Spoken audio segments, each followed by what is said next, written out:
Today I'm critiquing this Long Island in New York Architectural Digest property, and then I'm going to give it an Arvin score at the end of the video. So if you ever decide to buy a property and remodel it, you won't make the same mistakes. I'm Arvin Haddad. I'm the How to Buy a Mansion guy.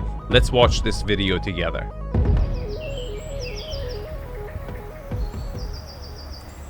Hello, AD. I'm Douglas Friedman, and welcome to my home. Come on in, I'll give you a tour.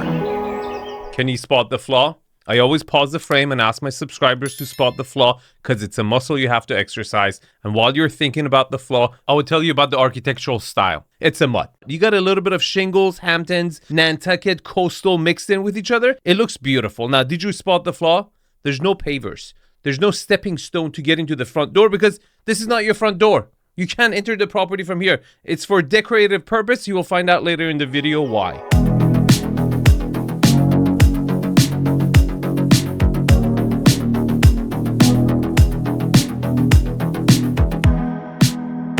This is the most incredible room in the house, and I think one of the most incredible rooms that Steven Gambrel has ever designed.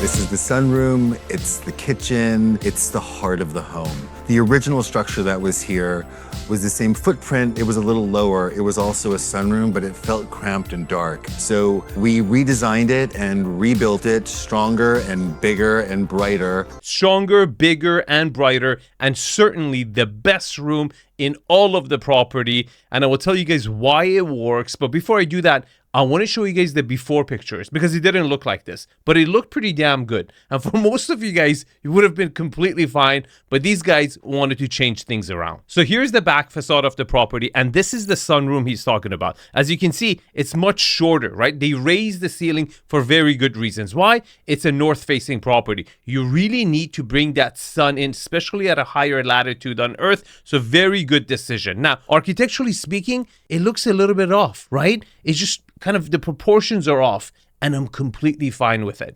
You see, it is completely okay to break the rules if you break them elegantly. In fact, it looks so interesting from the back because of the anomaly, because this jewel box effect they've created, like a greenhouse in the back of the house.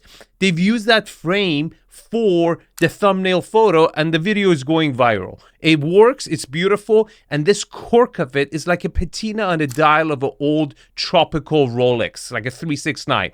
It just gives it more character in a sense. So break the rules if you know how to do them. It's wrapped in Marvin windows, and as you can see, it gets the most incredible light. And then Steven convinced me to do a dark kitchen, a dark gray paneled kitchen, and we worked closely with a lovely gentleman named Mamuka at TBS Kitchens. Who? Mamuka? Sounds like a drink you order from Starbucks. All of the lighting in the house came from Urban Electric, like these incredible sconces and these hanging pendants. These, however, are antiques, and Steven found them in London. When we were laying out the kitchen, I thought it would be really great to have a banquette. And then I thought it'd be really great to have a banquette that wrapped around the entire back of the kitchen, almost creating a restaurant or cafe-like atmosphere. This is my favorite spot in the house. This is where you will always, actually my favorite spot in the house, it's the captain's seat, is right here. I can sit and I could like look out over the yard. I can see my friends, I can see the dogs, I can watch everything happen. Couple things, captain's seat and the heart of the house. He nailed it. This room is seriously one of the most beautiful rooms that has ever been designed, and I love it. Considering it's north-facing, they raised the ceiling, brought more glasses, but then they set a grit system to the glass to give it a little bit more character and authenticity, architecturally speaking. And then they went really dark on the interior finishes, but with like bleached out, white oak floors to kind of keep it still light, because you got to remember, you're still north-facing. The decor works, and the choice of this, a restaurant shape, breakfast nook is amazing. This room is by far the best room in the house, and everyone's going to hang out here. It's going to be lit. It's close to the kitchen. It really encapsulates the heart of the house. Now, the second most important thing, he said, the captain's seat, right? He went into his captain's seat. He knows exactly where it is. I call it the command and control. There's always a seat in your house where you live. Doesn't matter if it's a studio, 1 bedroom, 2 bedroom, that you always go back to that position. And if you want to get good at my job, at spotting flaws and coming up with good ideas how to make properties better, that's exactly where you can start. Why is that sitting position where you're sitting in your own home, right, makes you feel like you want to go back to it? And then if you apply what those functions and elements or the 10 principles I talk about that affect it, you're literally reverse engineering Goosebumps into an analytical system. You can do that for every spot of the house. And great homes have these moments all over them. There's not just one command and control or captain seat in one room. There has multiple ones in many different rooms, and that makes a great house. I can even look at these eggs that my friend Martha Stewart sent over this morning. She sent you some eggs? She's giving you a signal. This is a stock pick. You know, the K-shape economy, meat and pork are getting expensive. You gotta buy chickens. So about 3 years ago when I bought this house, my best friend, Steven Gambrel, came by to see what I had done, what I had purchased. And he walked in and he goes, "Oh my God, D, this is incredible. I really want to do this house." Like, this is a Steven Gambrel home. When you look at it, you know it's Steven's work. And I thought, being a friend and somebody who's known me for 30 years, that he would just be like, yeah, no problem. Do it your way. It's great. I completely trust you. Which I did, Instead, honestly. He ended up being the most challenging client. I don't think I was. Which goes to show that every client should be as opinionated, and it makes the project better. I know what you're thinking. These guys are definitely gay, and we're looking at a gay house. And I can say this because I identify as a comedian on Instagram. Okay, calm down. Owner is gay. The architect is gay. The interior designer is gay. Even the real estate agent was gay. And I can tell you, as someone who sold a lot of gay homes, they know what they're doing. But funny thing is that if you would have looked at this property before it was renovated, you would have said it's just fine. Look at the photos. It's bright. It's airy. It matches the exterior of the property, and it's just got that kind of a charming and everything. And they looked at all this stuff and they said, this is a project. You know, the gay community's contribution to the residential real estate properties anywhere in the world is really incredible. This is the mudroom of the house, which is the de facto main entrance to the house. Originally, this was a forgotten back bedroom. So we decided to cut a doorway in, add a staircase to the basement, and then this turned into the mudroom.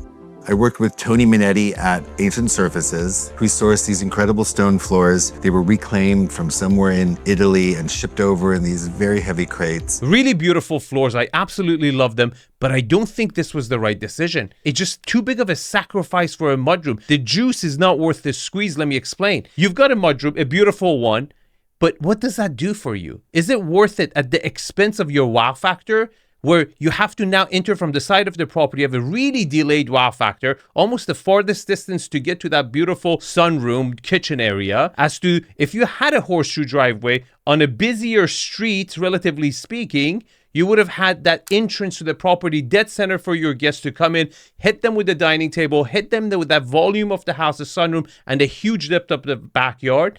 And secondly, you got rid of a guest bedroom on the lower floor. You got rid of a bedroom. You don't have that. I don't think that bedroom was forgotten, right? I think it was there for a reason. This is the snug room. It's the room where you watch television. I don't watch a lot of television, but I'm gonna try to start watching a lot of television in here. It's a really comfortable custom sofa that Steven designed. A great chair for my friends at Osclo in Los Angeles. It's a custom fabric. I think it's mohair. It's kind of great. And this beautiful piece by Tom Sachs. I don't think you can sit in it, but it sure looks good in that corner. Okay, this is another room that I believe it's misplaced. Let me explain why. This is right by the mudroom. This was the office in the old home. Why did you get rid of it? This is way too small for a TV room. You're gonna have guests over here. What's a weekend home in Long Island without friends? Why would you be in this tight little corner so close to the TV? It just doesn't make any sense. As to, this would have been a fantastic office, the right proportion. You could have been a little bit of a library. You've had the fireplace. You would have had that charm and, coziness of a library and an office together right by the, away from the action of the house. Again, I don't think this makes a good TV room. So, Eddie, this is the dining room of the house, which was actually the kitchen of the house, but then Steven Gambrel kind of reimagined it as more of a centerpiece. This table is by Tom Dixon, and it's brass. I got it as an antique, maybe it's 14 years old, so it has this incredible patina to it. All of the light fixtures in the house are from Urban Electric, most of which were designed by Steven Gambrel for Urban Electric.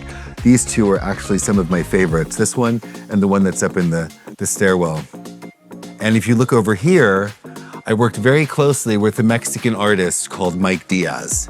And I think you'll find some of Mike's pieces in every room of the house. I'm just obsessed with what he creates. That's freaking awesome. And I think this was a great decision by really moving the kitchen area to the sunroom. They've raised the ceiling there, gave that space volume, right?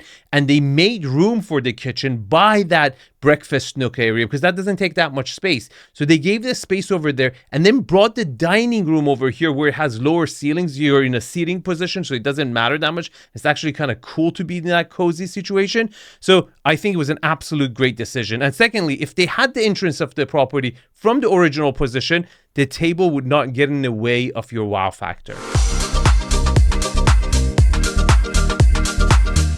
This room was actually behind the original refrigerator and was used as a pantry. And then we reimagined it as the Lobmeyer bar. So Steven Gambrel had an aubergine purple room in his house in Sag Harbor. And that was the inspiration for the color of the wet bar here at the house. This is not a bar, it's a wet bar. It's tiny, it's beautifully done. I like the color Chepo stone, but it's not a place to hang out. For a weekend property, the bar has to definitely be a place where you kick it, right? Like you have seating arrangement. This is a small little closet. It should have been a wine room, right? You need a designated area where you can drink in a parlor and a vibe and an energy, and then this just doesn't cut it. This house never had a powder room.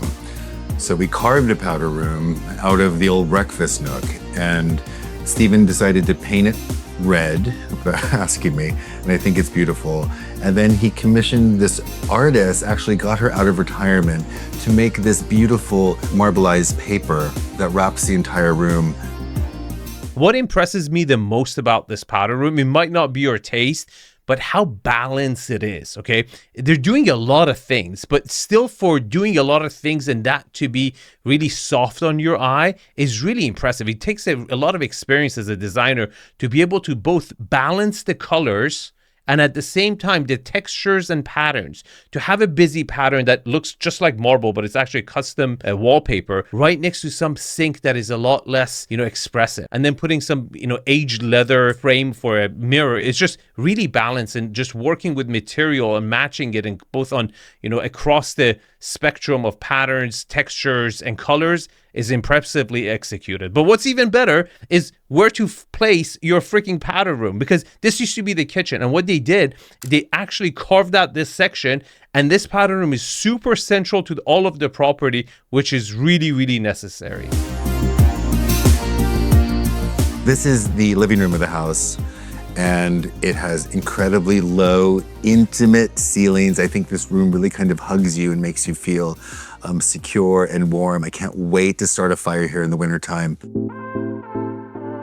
I work closely with a lot of artists and makers to find furniture pieces that were unique, one-offs, things that couldn't be duplicated. Steven even created a lot of custom pieces for the house, and I just couldn't say no to this beautiful green leather chair. By far the worst room in the house. Let me tell you guys why. How the hell is this room gonna compete with that beautiful kitchen? There is no way anyone's gonna hang out here, especially so that they didn't give it any functionality. Hands down, this should 100% been that parlay bar, maybe a place where people play music, you have entertainment. It's just this really boring, Scottish hunting cabin vibe and energy. It's just not cutting it for me. It really looks like a double wide trailer with that low ceiling. It looks aluminum for some reason to me. It's just horrible. Steven bent the staircase into the dining room, which meant completely rebuilding the staircase. A lot more work than I assumed. This is impressive. So this is a zigzag switchback stairway. It takes two 90-degree turns away from each other, and it's really a medicine for special type of layout patients that you're in a tight space and you need good vertical connectivity, and tough to do, but clever use of it. And it also became a great spot for art. Just some random pieces I've collected over the years. But one of the more exciting pieces in the house is this guy right here, this little aperture in the wall. We actually built this staircase around this art piece, which is behind the wall. His name is Patrick Jacobs. Patrick went to Marfa, Texas, and he built a portal to my home there. Oh, I thought it's something else. Okay, fine, good. Let's go upstairs and see all the bedrooms. Okay, so this was the saddest room in the house. And now it's the gayest room in the house, and your wife is gonna love it. Let me explain why. Look, architecturally speaking, from the outside, this is like Mayflower descendant, preppy East Coast Sunday church school kid. And then it's rainbows and butterflies and gay on gay on gay with a glory hole on the inside. And this dichotomy, right, of really extreme exterior, right, on one side, and then complete interior overload of textures, colors executed perfectly, somehow in this world makes your wife fall absolutely in love with it and pay over the odds for it. As to, if you've seen the pictures of this property beforehand, many of us would be like, this is great, I don't have to spend a dime. But this is the incredible artistry and just like that freedom of expression in the gay community that they really contribute, you know, like they push the envelope and do a lot of daring things and challenge the status quo and go in and change the things around, and they nail it, right? Like, I mean, this might not be your favorite room, but I guarantee you show this to your wife is going to be all over it. This beautiful, beautiful, cozy color called Dirt, which is also from my collection with Color Atelier. And this room is also full of some really incredible pieces. These amazing, amazing spiked lamps from Mike Diaz. Dude, how is this cozy? This artist that I actually really like, you put the freaking lamp next to the bed, you wake up hangover, you're freaking gonna lose an eyeball. This is dangerous, man. We're in the second guest bedroom now, which originally was a light gray, and it was very beautiful. I think it must have been October of last year, and the tree right outside the window was bright red with its leaves, and the sun was reflecting off those leaves and bouncing the most beautiful pink light into this room. And I called Steven. I was like, we've got to paint this room some incredible shade of pink. And we came up with a color called Rabbit Tongue. What? A rabbit tongue? I have to look this up. Let's see.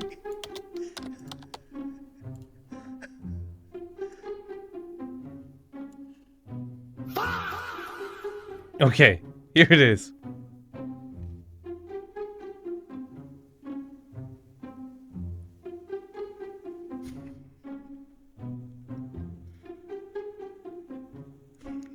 It's pretty damn close.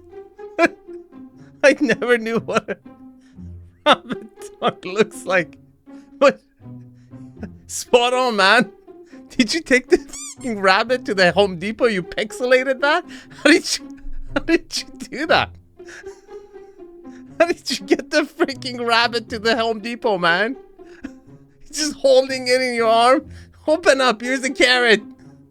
Let me scan your tongue. What the fuck? Pushing the envelope, man. Really pushing the envelope there. This area of the house was one of the more incredible renovation projects. Steven completely blew up the old layout up here and then reimagined it as a really kind of gracious primary suite. Wow, look at this piece. It's this freaking artist, dude. Let's holla at this guy. He's got really cool pieces. Must be the same guy. This is the primary bathroom. Single sink. Come on, bro. Come on. Tony Minetti is really, really kind and found the most beautiful things for this house. All the bathroom tiles are from McIntyre Tile. They're all handmade by the most incredible artists in Northern California. And then, of course, there's that really magical toilet from Kohler. Can you believe this used to be the primary bathroom? Such an awkward use of a really beautiful space. So when we came in, we added windows, we built out this dormer, we painted the whole room in this incredible lime wash. Where's your closet? Dude, you're into rabbits and stuff and spiky things and portals, but not closets? Come on. This is a primary suite. Where's the freaking closet? And now we're in the backyard of the house with really incredible landscaping designed by my friend Martha Stewart. She understands that I lead a very active, challenging life, lots of travel. Do you see the kitchen or the sunroom? It looks off, right? But it looks right. See, that's what I'm telling you. It's that patina on the, 369 Explorer dial that just, gives you that tropical anomaly. It works. It really works. And it's so important to, break the rules when you can, if you got a right solution for it. And the universe forgives you, right? It makes it the cork of the house. I have no problem with this sunroom. It's absolutely fine. And then over here is an outdoor dining table designed by my friends at McKinnon and Harris. It's really beautiful stuff, incredibly well made by some brilliant artisans and craftsmen here in America. Dude, they bought it on Etsy. They're messing with you. What makes this space is this beautiful freaking tree. The way it hovers over and canopies over the dining room is absolutely freaking magical. Really cool. What a great setup. Like, a lot of people do market lights and everything. You probably have lights in the tree too for nighttime. It just looks absolutely amazing. And the backyard is to die for. I mean, you go to Long Island for the backyard, right? Like the few months that it's, humid or whatever. And even in fall, people love to go there. Getting out is amazing. And this property does not disappoint.